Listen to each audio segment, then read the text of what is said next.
evening, friends. Today we will talk about derivatives and their basic concepts and application. Before diving into the technical aspect of it, there is a need to generate a motivation towards these products. So, as all of you know that today a lot of firms face a lot of external risk factors. So, Dhiren, can you identify a few factors that affect the cash flows of This firms? could be because of the macroeconomic environment or say interest risk, related risk or inflation related risk. Yeah, exactly. So, because the firms face these threats and external risks, they want to mitigate these risks. So, one way of mitigating these risks are to enter into derivative contracts. So, before, as I said earlier, before understanding how these are priced and how these products are created, I want you to go through these three quotes by different famous people and let me know what perspective do you get out of these.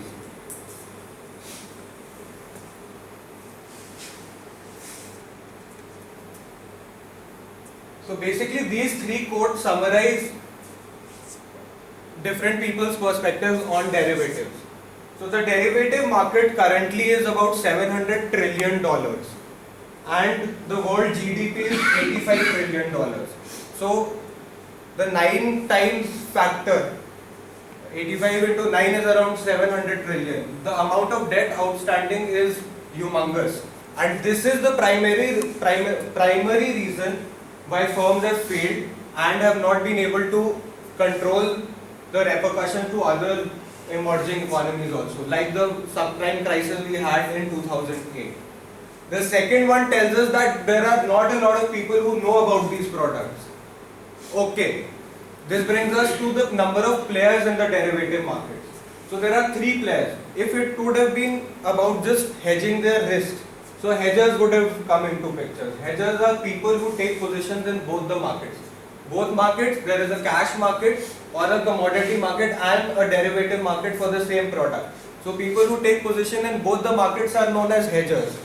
But unfortunately, the fact because of which the derivative market was created was that hedgers would get an opportunity to mitigate their risk. But this is not happening. The second kind of players are the speculators. So 95% of the players in this market are speculators who just take bets on one market because they have a profit motive and not because they want to hedge their risk. And that is why there are repercussions. The third one tells us that derivatives are here to stay. All the emerging economies and developed economies are entering into the derivative market in a big way. India being an example, the Indian market currently trades over 2 trillion worth of derivative products every day. So this is this. Now what are derivatives? Derivatives are essentially products which derive value from an underlying asset. Underlying asset can be anything. It can be a pen, gold, metal, whoever's price you want to link a product to. So suppose that you believe that oil's price will rise in the future, but you don't want that much risk on your balance sheet. So what you can do is, you can enter into a contract with some other person to buy at a later date at that price which you feel is comfortable and mitigate your risk of inflation or say exchange rate or anything. So the value of the underlying changes. When the value of the underlying changes, the value of the derivative also changes. So if the Infosys stock, say an Infosys call option or an option contract will derive its value from an Infosys stock. So if Infosys stock value changes, the value of the option contract will also change. In India, the derivative products are offered on the National Stock Exchange and are regulated by SEBI. You can go to the National Stock Exchange website and look what products are offered by them. So products offered in India in derivatives are futures, forwards, options, interest rate futures, bond futures and interest rate swaps. So the underlying asset can be either stock, interest rate, crude oil, precious metal or T-bills. So bond futures come from T-bills. So just go through this example and I'll have a few questions for you after this. So a call option gives a person a right but not the obligation to buy a specific asset or sell a specific asset at a preset price for a specified period of time. So just go through this example. What this example is telling you that the current price of the Google share is $110. You expect the price to rise in the future.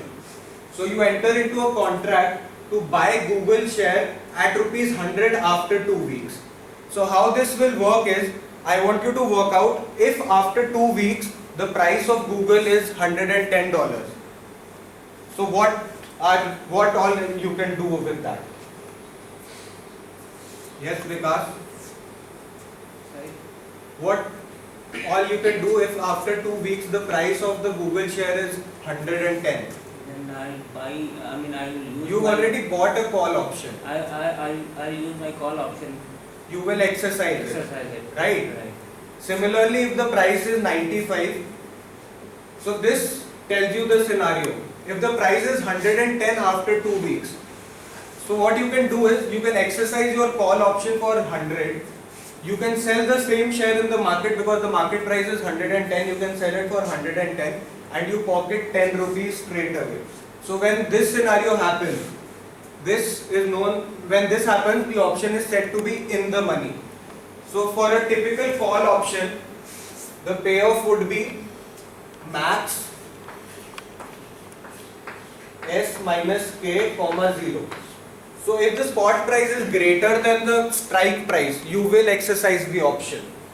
So, and if it is not, say the price is 95 after 2 weeks, the option will not be exercised and the option is said to be out of the money. So if you draw a call option pay diagram, this tells you the profit and loss and the spot price on this. So anything below 100, the option is out of the money. At 100, the option is at the money, and above that the option is in the money. This looks like a pretty simple diagram, but there are a lot of ways you can work with call options and similarly put option. This is a call option and a long call. Long call is when you buy a call option and a short call is when you sell a call option. Similarly, a right to sell an option will be known as a put option, and if you sell that right, it will be known as a short put. So this is a payoff of a simple long call. You can combine different call options and put options to generate spreads and trade respectively. So previous slide, these two slides would have been made clear that at least the option value depends on the spot price and the strike price. Sandeep, can you tell us another few factors on which the stock value, option value will depend? Market fluctuation, Can you elaborate? like the stock price will depend upon like how market is moving on, like the news coming from the real world. Alright. Stock price will fluctuate like. So the factors that the option value will depend on are the spot price of an asset, which we've seen, say the Google is underlying share. So its share price can be the spot price. Strike price is at what price do you want to exercise it. Time to expiration, how long does the contract trade for. So in India there are 3-month windows where call options and put options are offered. So if you trade in January, series of January, February and March, call options and put options will be quoted on the exchange. Similarly, risk-free rate is also another factor, because risk-free rate is a determinant. If you are not putting your money in the stock market, you can put it in bonds. So if the interest rate changes, your decision to invest or not invest in these products might change. Volatility of the underlying and dividend of the underlying asset. So the two parts in which the option premium. Option premium is what? Option premium is the upfront fee that you will pay to the broker who will sell you that option. No one will sell you an option for free, right?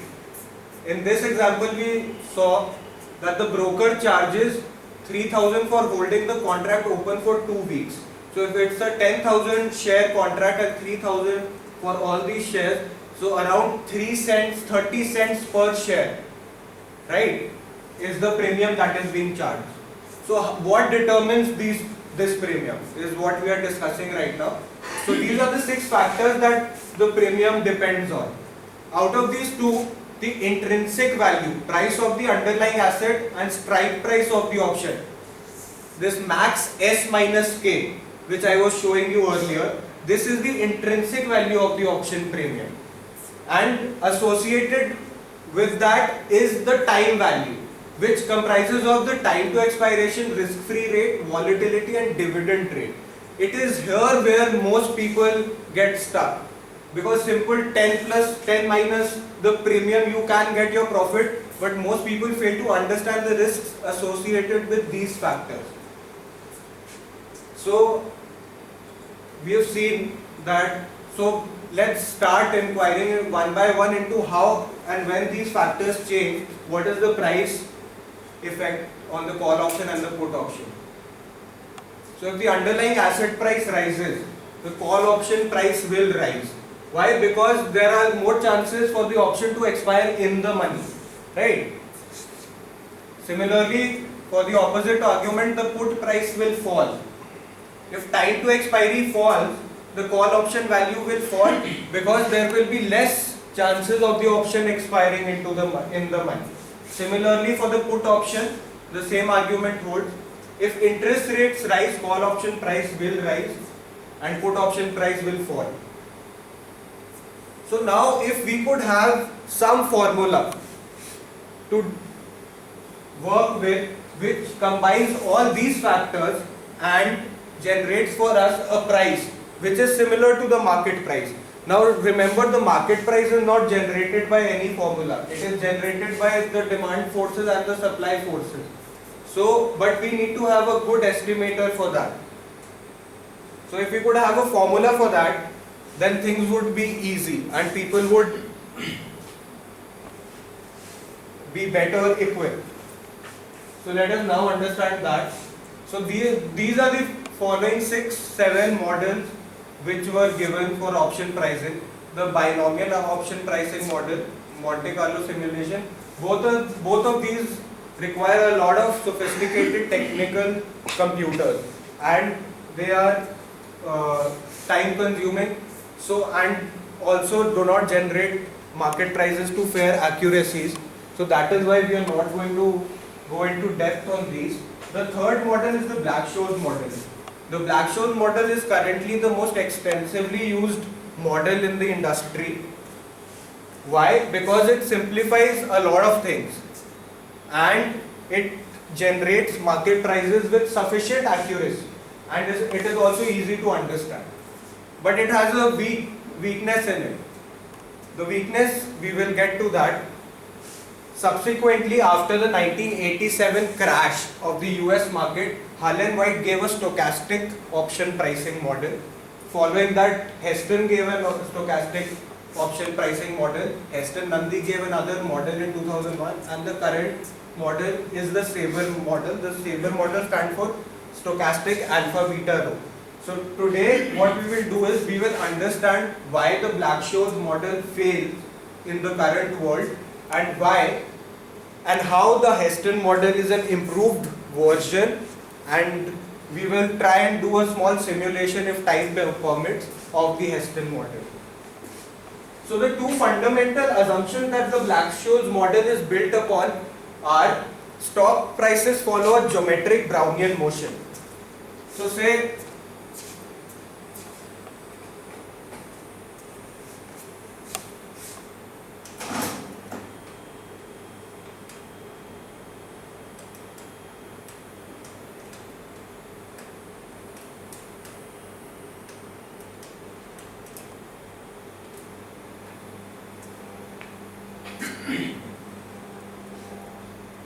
Yeah.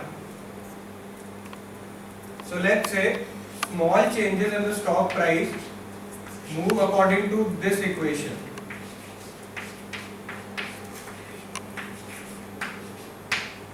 So this is a simple geometric Brownian motion which tells us that small changes in the stock price follow with a mean mu and variation, constant variation sigma.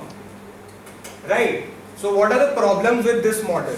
The problem with this model is that it assumes a constant volatility. Why is this a problem?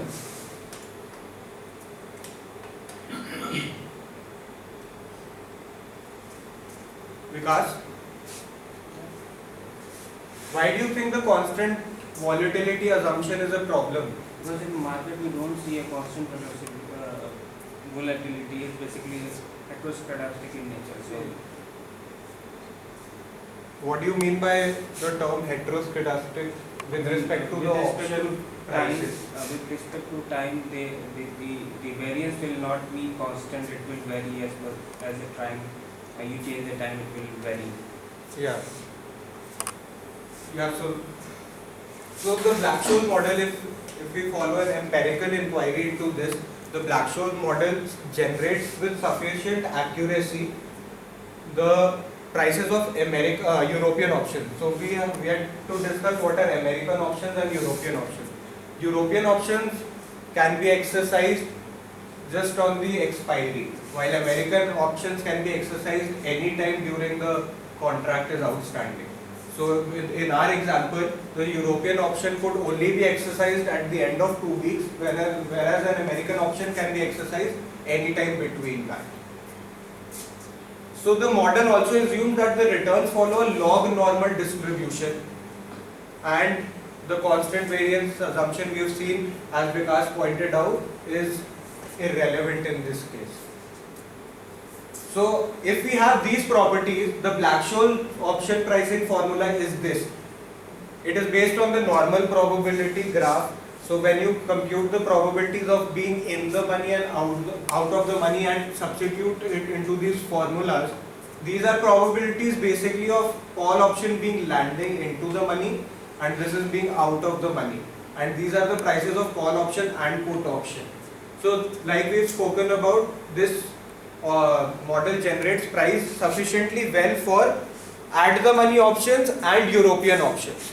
And since the volatility continuously changes and this model does not incorporate that, as the options approach their maturity, we see wide swings in option prices and this model breaks down. So a phenomena that is closely associated with this is the volatility smile phenomenon.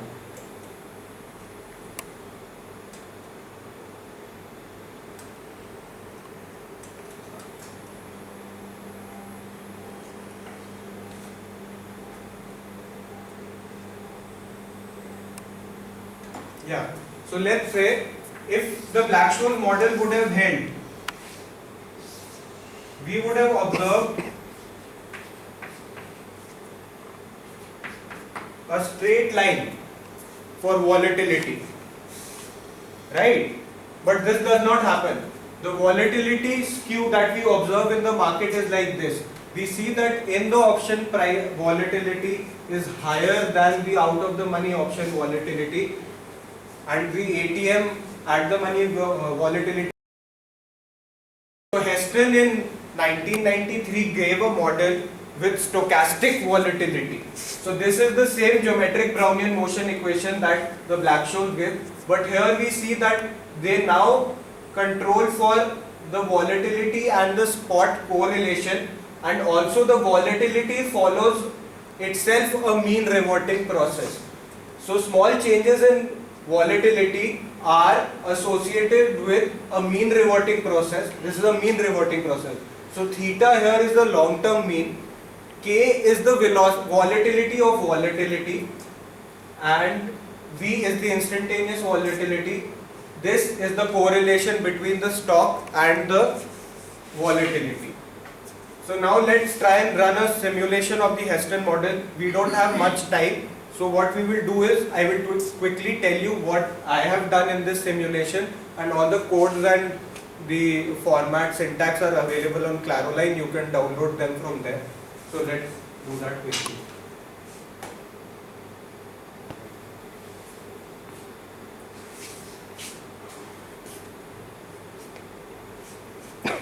Yeah. So if typically I have downloaded this from the NSE database. So typically if you look at the spot prices, this is spot price, strike price, time. So these are the factors that we believe that affected the price, right? We said that the spot price will affect it, the rate of return will, I think this is not visible. So this is a Nifty index option series, right? Expiring on 2012-25, the 1st January 12th, and the rate of return, this is the rate of return risk-free rate, this is the term to expiry, this is the spot price at that time, this is the strike price, and this is the market price for these options, right? So now what we have to find the following parametric values. So kappa was the volatility of volatility. By volatility of volatility we imply how volatile the volatility is. Is volatility rising at the moment or not? Or it is decreasing? How fast it is decreasing? This gives us a measure of that, right? So the initial values of these estimates. Remember I was telling you that most of the people fail to understand the risks associated with using models like these. So it is actually here where all the risk lies. The choice of the initial parameters for such a model becomes very critical. So how are these values deciphered from the data? So if you take kappa for instance, volatility of volatility. So in India, there is a volatility index being traded right now. If you calculate the volatility of that is the volatility this kappa represents. Theta similarly, theta is the long run volatility. So if you take a 2-year data set or a 1-year data set for Nifty returns and calculate the variance and annualize it, this theta represents that. Rho depicts the correlation between the spot and the volatility. So it is a known fact that if volatility rises, the stock prices will fall. If the stock prices rise, the volatility will fall, and vice versa. So we expect a negative relation between these two. So that is why the value minus 0.47.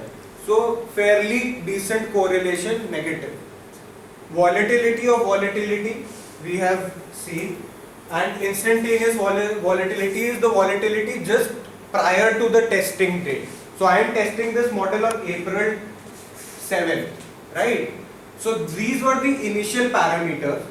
Based on these parameters, I use the Heston model to calculate the price of the options that are being traded. This gives us values which are dissimilar to this. Then I calculate the error between the market price and the Heston price, and then using the solver in Excel and the GRG nonlinear minimization technique, I come to the values of kappa, theta, rho, volatility and instantaneous volatility as these. So remember we wanted to, this is what the Black-Scholes predicted, but this was not observed in the market, right? What was instead observed in the market was a volatility skew, right? So I think it will be better that we exercise this and come in next class then discuss, because it's becoming very difficult for us to grasp this. yeah, we are almost done. I'm just trying to show you that by using the prices, we have been able to generate a curve which fits the implied volatility curve, and the Heston model empirically has been empirically sound and predicts the value of the short-term call options and put options with sufficient accuracy. I think for the next class we can do a proper simulation of this using real-time data, right? That's all for today. Thank you. Do you have any questions, Gaurav? No.